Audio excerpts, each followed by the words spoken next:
Although they were originally designed for World vs. World, Commander tags have evolved a purpose in open world as well. They help to organize groups of up to 50 players to do meta events and farms, alert wandering players that there might be something cool going on elsewhere on the map, and allow commanders to bolster activity in maps that they want to play in. This video will cover how to obtain a commander tag, the features that it comes with, how to get a decent number of people into your squad, and how to be a good commander that players enjoy running with. This video will be focused on open world commanding. If you're interested in commanding World vs. World, I'd advise joining a guild that specializes in that and learning the builds, compositions, and strategies from them. I'd also say the same thing for commanding raid and strike groups. You don't necessarily need to be an expert on every build in the game, but you should have a strong understanding of the mechanics of a fight, know how the various roles of party members are performed, and know which classes can perform them. Commanding in these types of content is something that's best learned hands-on, and this video would drag on for ages if I even tried to cover both of those as well. So, how do you get a commander tag? A commander tag can be bought for 300 gold and 250 badges of honor. If you need help making that gold, I have an entire playlist of videos that go over gold making. When you go to buy this commander tag, you'll have two options. You can buy a plain commander tag from a commander NPC in any of the World vs. World maps or several of the cities, all of which are very easy to get to.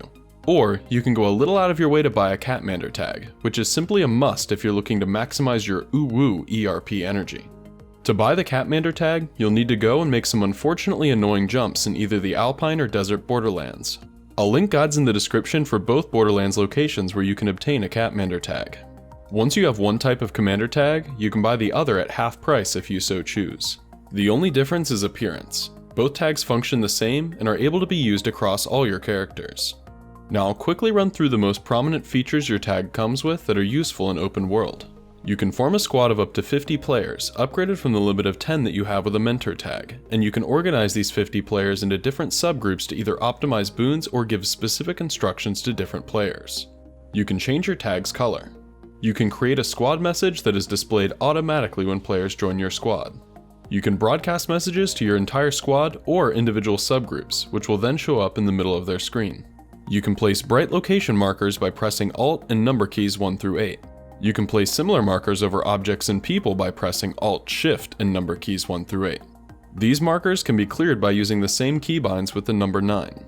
You can also place a few other types of markers on the map by using Alt and left click. You can ping the map with Shift and left click, or draw on the map with Shift and right click. Finally, you can also promote squad members to the rank of Lieutenant, giving them most of the same permissions that you get as a commander, and allowing them to help you with your run. Once you've got your tag and know what you can do with it, you'll have to choose the content that you want to run. As with doing just about anything, the most important part is to make sure that it's something you're interested in and enjoy doing. There's plenty of options, including casual world bosses, meta event chains, map farms, achievement-focused runs, hero point trains, and more. You can also chain multiple events and maps together to make a train that flows from one event or map to the next and allows players to participate in a variety of content while they're running with you. Wiki timers can be very useful for routing out trains like this. Once you've chosen one or more pieces of content that you want to run with your squad, you'll want to learn how to run that content first to make sure you can do it smoothly. The first option is to look at guides online. My personal favorite site for this is pewresearchcenter.com, which has text guides for many maps and metas that also include pictures and diagrams. Depending on what you're looking for, you may also be able to find decent guides in other places, like YouTube, Reddit, and other third-party sites. The second option is to run the events a lot and explore every part of them before you start commanding them yourself. That might take a while, but if you've already got a lot of experience with the events or they're fairly simple, then it's probably enough for you to command them effectively. The third option is my favorite, which is joining another commander's run of that content and asking them how or why they do certain things. You can learn a lot of strategies and shortcuts from players that have already run the content for a while. When you begin doing your own runs, you'll be able to think about what they did and keep the parts that you like while removing anything that you didn't.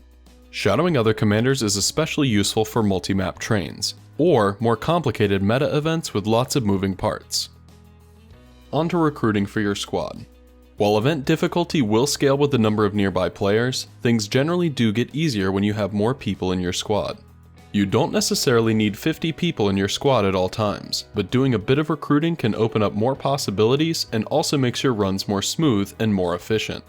The first thing to make sure you're doing is setting up your squad a little early. Obviously, you can put up an LFG, and the earlier you post that, the more time people have to join up for your run. For especially active and short events like Tequaddle, this might be all you need to do. For other things, you'll likely want more players. One place you can advertise is in map chats. You can advertise your squad in the maps you'll be running content in, as well as any other related maps. I'd also recommend advertising your runs in populated hub maps, like Lion's Arch, Eye of the North, and Arborstone. If you use Portal Tomes or Lounge Pass keys, you can teleport to these maps quickly and free of charge. Make sure your advertisement includes what you're running, how players can join up with you, and what rewards they can expect to get from doing so. You can also use the same advertisement in your guild chats to invite your guildmates to join. The last place that you can place your recruitment message is in any guild or community discords that you have the ability to ping in. Some of these will require you to request a specific role before you're able to post your runs, but they can help you get a few more players. If you're doing multiple events, there's a few ways to keep your numbers up during the run. First, make sure you allow squad members to invite other people. Second, shoot out invites to anyone you see around your squad that isn't already in it. If they join, it will improve boon and heal sharing, and potentially cause them to stick with you for longer. Last, make sure you move the LFG, and send out a fresh message in map chat anytime you switch maps. So once you know what you're doing and have the people to do it, you're pretty much set. I do have a few extra tips though. First, have some goodies ready for your squad. Players really appreciate things like food and banners, so bring some along if you can. Second, explain everything that doesn't just involve squad members blindly following you. You can use squad chat or broadcast to do this, and I'd recommend explaining things in just a little more detail than you think is necessary. Third, use markers to highlight chests, nodes, achievement items, or specific interactable objects for your squad members. You can use map pings and drawing to direct them as well. It may not be immediately obvious to you, but markers can be extremely helpful for players that aren't familiar with the events. Fourth, be able to explain the benefits of what you're running to your squad members. A lot of players will want to know what achievements or loot they're going to get from being in your group, and they'll appreciate you being able to answer questions for them. Finally, just be pleasant and positive in all your interactions. When you put on a commander tag, people will pay more attention to how you act. This includes new players as well. Make sure you're being friendly and open to others. Don't get into petty arguments with other players. Don't get into stupid size comparison contests with other commanders you run into. Show players the best side of yourself, your guild, and the community as a whole. If you do all these things, players will come back for your runs and look forward to seeing you around. Guild Wars 2 can always use more friendly players running more things. So that just about wraps up my guide for getting into open world commanding. I hope it was interesting and helpful.